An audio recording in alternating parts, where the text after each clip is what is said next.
இந்நாட்டை தம்முடைய தாய்நாடாக கொண்ட சகல தமிழ் பேசும் மக்களுக்கும் முழுமையான பிரஜா உரிமைக்கான அரசியல் அமைப்பு உத்தரவாதமானதாக இருத்தல் வேண்டும். அவர்களுக்கிடையே வெவ்வேறு வகையான பிரஜைகளோ பாகுபாடோ இருத்தல் கூடாது. அத்துடன் ஒவ்வொருவருடைய பிரஜா உரிமையை இல்லாதொழிப்பதற்கு நாட்டிற்கு அதிகாரம் இருத்தல் கூடாது.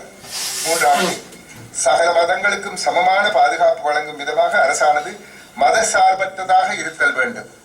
நான்காவது, அரசியல் அமைப்பானது இன பண்பாட்டு அம்சங்களில் சகல நபர்களுக்கும் சமத்துவத்தை உத்தரவாதப்படுத்தி வலுவான அடிப்படை உரிமைகளுக்குரிய ஏற்பாடுகளை வழங்குதல் வேண்டும். ஐந்தாவது, அரசியல் அமைப்பானது சாதி மற்றும் தீண்டத்தகாமையை இல்லாதொழிப்பதற்கான ஏற்பாடுகளை வழங்குதல் வேண்டும். ஆறாவது, ஒரு ஜனநாயக சோசியலிச சமூகத்தில் அதிகாரமானது அரச அதிகாரமாக இல்லாது மக்கள் அதிகாரமாக இருப்பதற்கு அரசாங்கத்தின் பன்முகப்படுத்தப்பட்ட அரசியல் கட்டமைப்பொன்றே பங்கேற்பு ஜனநாயகம் ஒன்றை பரிணமிக்க செய்ய உதவும் என்றவாறு இவ்வாறான ஒரு இடையூறற்ற தீங்கற்ற அந்த 6 அம்ச விதிமுறை கூட அரசாங்கத்தால் முகச்சுளிப்புக்குரியதாகவே நோக்கப்பட்டது. அவற்றை அவர்கள் ஏற்றுக்கொள்ளவில்லை. மேலும் சுதந்திரத்தின் பின்னரான எமது அண்மை காலத்திய வரலாற்றில் சிங்கள தலைவர்கள் இரு தேசிய இரு மொழிக்குரிய பல்மத நாடாகிய இலங்கையை சிங்களவர்களாகிய ஒரே தேசியத்தை கொண்ட ஒன்றுபட்ட ஒரே நாடாக, சிங்களத்தை மாத்திரம் கொண்ட ஒன்றுபட்ட மொழிக்குரிய நாடாக, பௌத்தத்தை கொண்டு இயங்கும் ஒன்றுபட்ட மதத்திற்குரிய நாடாக மாற்றியமைத்து தமிழர்களுக்கும் ஏனையோருக்கும் எதிராக சமூக மற்றும் பண்பாட்டு தன்மயமாக்கலுக்கான வழியமைக்கும் நோக்கத்தை கொண்டிருப்பது புலனாகின்றது.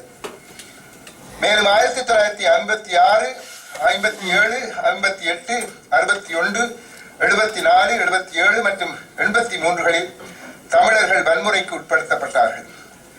58இல் வடக்கு மற்றும் கிழக்கு மாகாணங்களுக்கு வெளியில் இருந்த தமிழர்கள் ஒழுங்கமைக்கப்பட்ட சிங்கள குழுக்களால் கொலை, சித்திரவதை, கற்பழிப்பு மற்றும் சூறையாடல்களுக்கு உட்படுத்தப்பட்டார்கள்.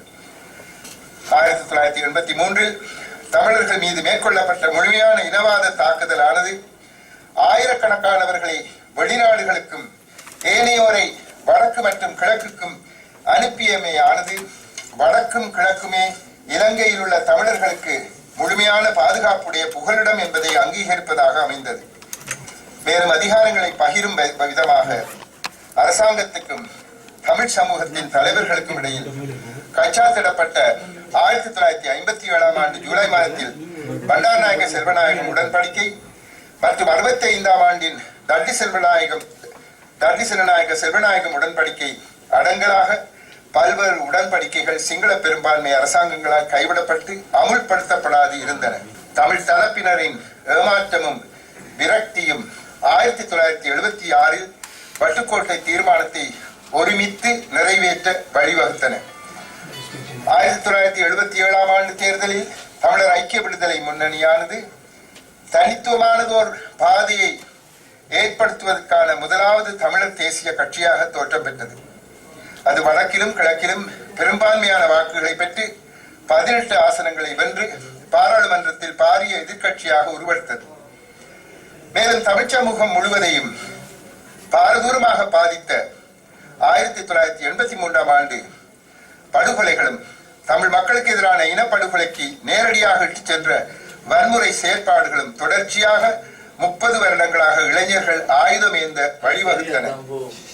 மேலும் தமிழர்களின் கருத்துக்களையும் உணர்வுகளையும் மற்றும் எதிர்பார்ப்புகளையும் அபிலாஷைகளையும் கருத்தில் கொள்ளாத தீவின் பெரும்பான்மை சமூகத்தின் மேலாதிக்க நடத்தைக்கு எதிரான இளைஞர்களின் இயல்பான பதில் இருத்தலாகிய ஆயுதமேந்திய புரட்சியானது பயங்கரவாதமாக திரித்து கூறப்பட்டதுடன் 1979ஆம் ஆண்டு பயங்கரவாத தடை தற்காலிக ஏற்பாடுகள் சட்டமானது கொண்டுவரப்பட்டது. இது நியதி சட்ட பதிவேட்டை இன்று வரை தொடர்ச்சியாக அணி செய்து வருகின்றது.